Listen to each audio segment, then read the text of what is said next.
Hello everyone. So today we will do our last topic, laws of exponents for real numbers. तो ये जितने भी laws हैं आप पहले अपनी क्लासेस में 7th में 8th क्लास में भी शायद पढ़ चुके होंगे, बट वहाँ पर जो आपकी पावर्स होती थी वो क्या होते थे, सिर्फ नेचुरल नंबर्स होते थे. ठीक है, यहाँ पर जो पावर्स में नंबर होंगे वो रियल नंबर्स होंगे या फिर रैशनल नंबर होंगे. ठीक है, जो बेस में नंबर है वो रियल होंगे, रैशनल इरेशनल कुछ भी हो सकते हैं, लेकिन जो पावर में नंबर होंगे वो क्या होंगे, सिर्फ रैशनल नंबर होंगे. तो लॉज ऑफ एक्सपोनेंट्स को हम पावर्स भी बोलते हैं. ठीक है, तो suppose a and b are positive real numbers. Most important thing, positive numbers होने चाहिए. और पी और क्यू अगर रैशनल नंबर हैं तो a to the power p into a to the power q. ठीक है, कोई नंबर है उसकी कुछ पावर है और सेम नंबर की कुछ और पावर है और आपको इन दोनों को मल्टीप्लाई करना है. तो अगर बेस सेम होता है तो पावर्स ऐड हो जाती हैं, तो a to the power p plus q हो जाएगा. ठीक है, अब a to the power p है और उस कंप्लीट की पावर क्यू है, तो ये जो दो पावर्स हैं, एक्सपोनेंट्स हैं, दोनों आपस में मल्टीप्लाई हो जाएंगे, तो a to the power p into q आ जाएगा. सिमिलरली a to the power p है और यहाँ मल्टीप्लाई की जगह क्या है, डिवाइड में ए टू द पावर क्यू. तो बेस सेम है, पावर्स अलग अलग हैं, तो पावर क्या हो जाएंगी, डिवाइड में क्या हो जाती है, माइनस. मल्टीप्लाई में पावर्स ऐड हो जाती हैं और डिवीज़न में सब्ट्रैक्ट हो जाती हैं. तो ए टू द पावर जो ऊपर पावर है वो लिखेंगे पहले माइनस क्यू. ठीक है, आपको ये नहीं देखना कि नीचे वाला नंबर बड़ा है ऊपर वाला छोटा है तो आप पहले ये नंबर लिख दो. नो, जो ऊपर नंबर है डिनोमिनेटर में जो बाहर है पहले वो लिखेंगे, चाहे आपका आंसर कंप्लीट आंसर माइनस में क्यों ना है. ठीक है, and next is a to the power p into b to the power p. Base different है बट पावर इज सेम, तो दोनों नंबर मल्टीप्लाई होकर आप उसकी कॉमन पावर लिख सकते हैं पी. ठीक है, नेक्स्ट इज किसी भी नंबर की अगर पावर ज़ीरो है, चाहे वो रैशनल नंबर है, इरेशनल नंबर है, कुछ भी है, तो that is defined to be one. कोई भी नंबर है उसकी पावर ज़ीरो जो होती है वो वन के इक्वल होती है. ठीक है, और ये तो आपने पढ़ा ही होगा, आते ही है ये तो सबको, 1/a⁴n है अगर. ठीक है, ए की कोई पावर है और आप इसको ऊपर लिखना चाहते हैं तो ये पावर जो है वो नेगेटिव हो जाएगी, या फिर अगर पावर नेगेटिव है तो उसको हम 1/a⁴ पॉजिटिव पावर लिख सकते हैं. ठीक है, ये सारे रूल्स आपने पहले भी पढ़े हुए हैं, बट वहाँ पर आप सिर्फ ये पावर्स में नेचुरल नंबर्स के लिए करते थे. यहाँ पर ये जो पावर्स में नंबर हैं ये रैशनल नंबर हो सकते हैं, फ्रैक्शन में हो सकते हैं. ठीक है, एंड वन मोर रिजल्ट,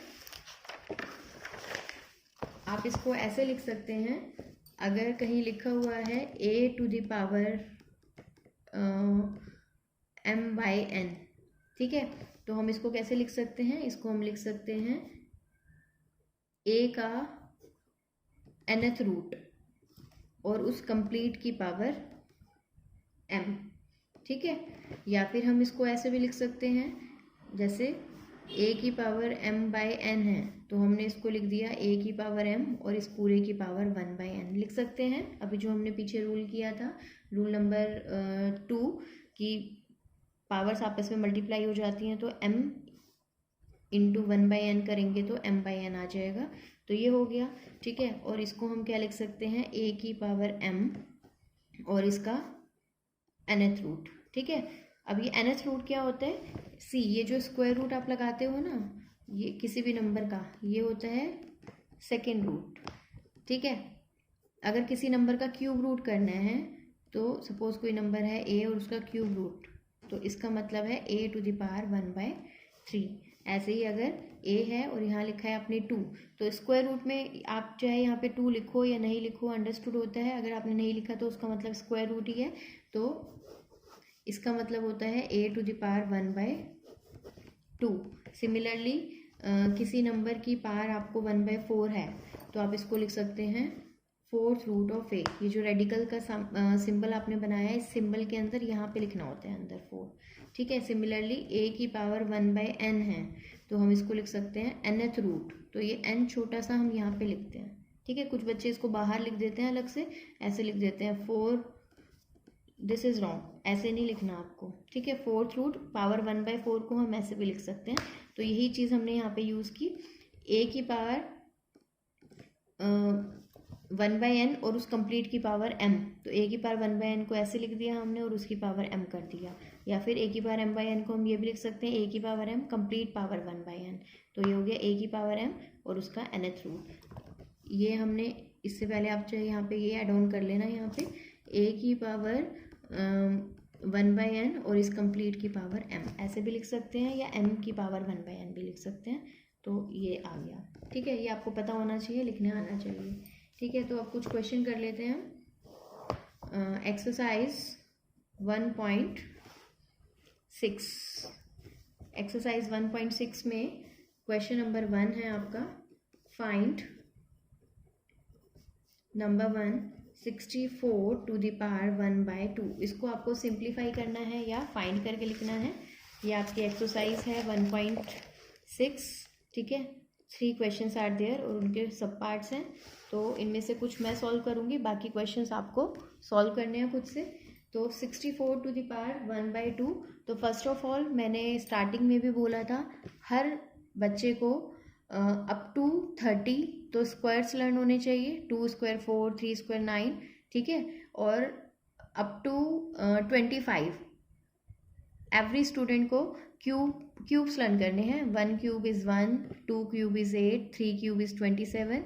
तो ये आपको अपनी नोटबुक में लिख भी सकते हो, मैं दूंगी एक दिन होमवर्क में लिखने के लिए, तब आपको लिखना है। तो हर एक बच्चे को ये दोनों चीज़ें याद करनी है ताकि आपकी मैथमेटिक्स में जो कैलकुलेशन है वो और फास्ट हो जाए और ईजियर हो जाए, ठीक है। तो अब 64 की पावर 1/2, तो हम इसको क्या लिख सकते हैं, 64 इज़ 8 स्क्वायर। 64 को हम 8 स्क्वायर लिख सकते हैं। और जो पीछे हमने लॉज पढ़े थे, रूल्स पढ़े थे, उस रूल में क्या था, a की पावर m है और उस कंप्लीट की पावर n है, तो a की power m into n powers multiply हो जाती हैं, तो a to the power 2 into half. तो ये 2 से 2 पावर कैंसिल हो गई, तो 8 to the power 1 which is 8, तो योर आंसर इज़ 8। और आपने यहाँ पे कौन सा रूल यूज़ करा है, a to the power m and complete power n is equal to a to the power m into n। यहाँ पे लिख दो बिकॉज ये रूल हमने यूज़ किया है, ठीक है। Similarly I am doing the third part, second part आप लोग कर सकते हैं। 125 टू द पावर 1/3। ऐसे क्वेश्चंस में आपको सिर्फ ये ध्यान रखना है कि हमें ये जो अंदर बेस में नंबर दे रखा है इसको हम किस नंबर की पावर में, स्मॉलेस्ट नंबर की पावर में ब्रेक करके लिख सकते हैं। तो 125 टू द पावर 1/3, तो यू ऑल नो 125 के अगर आप फैक्टर्स करेंगे तो 5 की पावर 3 करने पे, 5 को 3 टाइम्स मल्टीप्लाई करने पे आता है 125, और उस कंप्लीट की पावर 1/3 करोगे तो 5 टू द पावर 3 इंटू 1/3, 3 से 3 cancel and this is 5 to the power 1 which is 5। तो यहाँ पर भी आप लिख सकते हैं because a to the power m complete power n is equal to a to the power m into n, ठीक है। नाउ फर्स्ट क्वेश्चन तो इजी था। सेकंड क्वेश्चन का फर्स्ट पार्ट हम कर रहे हैं 9 टू द पावर 3/2। इसको आपको सिंप्लीफाई करना है, तो इसको सिंप्लीफाई कैसे करेंगे, देखो 9 को हम क्या लिख सकते हैं, 3 का स्क्वायर लिख सकते हैं और इस कंप्लीट की पावर 3/2, तो a to the power m और उस कंप्लीट की पावर n, तो इसको हम ब्रेक करके कैसे लिख सकते हैं, a to the power mn, तो इसको हम लिख सकते हैं 3 टू द पावर 2 इंटू 3/2, ठीक है। तो यहाँ पर 2 से 2 cancel, so this will be 3 to the power 3 and 3 to the power 3 क्या होता है, 3 इंटू 3 इंटू 3, तो 27, so your answer is 27। Now next question is part number 2, 32 to the power 2/5। So you all know what is 32 होता है, अगर आप इसके factor भी करेंगे, अगर किसी को डायरेक्ट नहीं पता तो आप प्राइम फैक्टराइजेशन मेथड से इसके फैक्टर्स कर सकते हैं। तो जब आप 2 को 5 टाइम्स मल्टीप्लाई करते हैं तो यू विल गेट 32, तो हम इसको लिख सकते हैं 2 टू द पावर 5, ठीक है। यहाँ पर जो भी आइडेंटिटी आप यूज़ करेंगे उसको ब्रैकेट में लिख सकते हैं, तो 2 to the power 5 into 2/5, so this 5 will cancel out and you will get 2 to the power 2 which is 4। तो यहाँ पे जो भी आइडेंटिटी आप यूज़ करोगे वो लिख दोगे, ठीक है। Now I am doing the part number 4 of question number 2 125 to the power minus 1/3। See these are very very very basic question, बहुत सिंपल क्वेश्चन है, लेकिन अगर आपको यही क्वेश्चन सॉल्व करने नहीं आएंगे तो आगे आके जो और इम्पोर्टेंट क्वेश्चन होते हैं, एक्स्ट्रा क्वेश्चन होते हैं, वो भी आप नहीं कर पाओगे। ठीक है, वो क्वेश्चन हम असाइनमेंट के फॉर्म में करेंगे, तो उसके लिए आपको ये क्वेश्चंस बेसिक्स आने बहुत ज़रूरी हैं। तो एक एक क्वेश्चन हर बच्चे को अपने हाथ से प्रैक्टिस करके देखना है। ऐसा नहीं कि जो क्वेश्चन मैंने सॉल्व कर दिया तो वो आप लोग नहीं करेंगे, आपको सारे क्वेश्चन खुद से सॉल्व करने हैं। ठीक है, again 5 to the power 3 and complete to the power minus 1/3, तो आप इसको लिख सकते हैं 5 की पावर 3 इंटू माइनस 1/3, तो 3 से 3 कैंसिल, तो 5 to the power -1। और मैंने बताया था नेगेटिव अगर पावर है तो उसको हम कैसे लिख सकते हैं, 1/5 की power 1 which is 1/5। So this is your answer. ठीक है, now third question, question number 3, 2 to the power 2/3, इसका फर्स्ट पार्ट है ये, इंटू 2 to the power 1/5। तो इसमें फर्स्ट लो लगेगा, क्या था वो लो, as a to the power m into a to the power n is equal to a to the power m plus n। Base same है और मल्टीप्लाई हो रही हैं, पावर्स अलग अलग हैं तो पावर्स ऐड हो जाती हैं। तो यहाँ देखो बेस सेम है, टू पावर्स आर डिफरेंट जो कि रैशनल नंबर्स हैं, तो इसमें ये वाला रूल लग जाएगा। Therefore, this 2 to the power 2/3 into 2 to the power 1/5 is equal to 2 to the power 2/3 plus 1/5। अब आप इसको सॉल्व करेंगे, ऊपर पावर में ही काम करना है। एलसीएम लोगे 15, 3 5 is 15, 5 2 जा 10, 5 3 3 1 जा 3, so you will get 2 to the power 13/15। तो ये आपका आंसर हो गया। ठीक है, नाउ इसी का second part, 1/3 to the power 3 complete power 7। तो 1/3 to the power 3, तो ये 1 की पावर 7 अलग हो जाएगा और इसकी पावर 7 अलग हो जाएगा। ठीक है, तो 1 की पावर 7 तो 1 ही हो जाएगा, और 3 की पावर 3 इंटू 7, तो 1/3 to the power 21। ये आपका आंसर आ गया। ठीक है, इसके बाद part number 3, 11 to the power 1/2 upon 11 to the power 1/4। तो इसको कैसे करेंगे, बेस सेम है, पावर्स अलग अलग हैं और दोनों नंबर डिवाइड हो रहे हैं, तो पावर क्या हो जाती है, माइनस हो जाती है।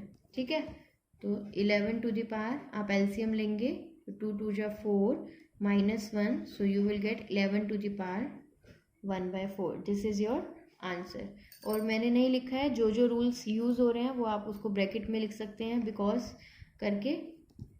Now last part of this question number 3, 7 to the power 1/2 into 8 to the power 1/2। तो इसमें हमारा जो लास्ट वाला लो था वो लग रहा है 7 इंटू 8, बेस डिफरेंट है, पावर सेम है, तो हम इसको क्या लिख सकते हैं, 7 इंटू 8 कंप्लीट पावर हाफ लिख सकते हैं। तो 8 7 is 56 to the power half. तो दिस इज योर आंसर। तो ये तो बहुत सिंपल क्वेश्चन थे, आपको एग्जाम्पल में जितने क्वेश्चन हैं वो भी सॉल्व करने हैं। और यहाँ पे आपका चैप्टर नंबर 1 कंप्लीट हो गया। ठीक है, आपको इस चैप्टर को रिवाइज करना है अच्छे से, और इसके जो भी एक्स्ट्रा क्वेश्चन हैं वो हम कर लेंगे। और फर्स्ट असाइनमेंट जो था उसमें कुछ बच्चों के कुछ क्वेश्चन सॉल्व नहीं हुए थे, तो अब ये चैप्टर कंप्लीट होने के बाद जहाँ पे पावर्स का या रैशनलाइजेशन का यूज़ हो रहा था जिस क्वेश्चन में, वो क्वेश्चन भी आप लोग सॉल्व कर सकते हैं। ठीक है, इसके बाद हम नेक्स्ट चैप्टर स्टार्ट करेंगे, तब तक आप अपना ये चैप्टर रिवाइज कर लो, और कोई डाउट्स हैं तो आप मुझसे पूछ सकते हैं।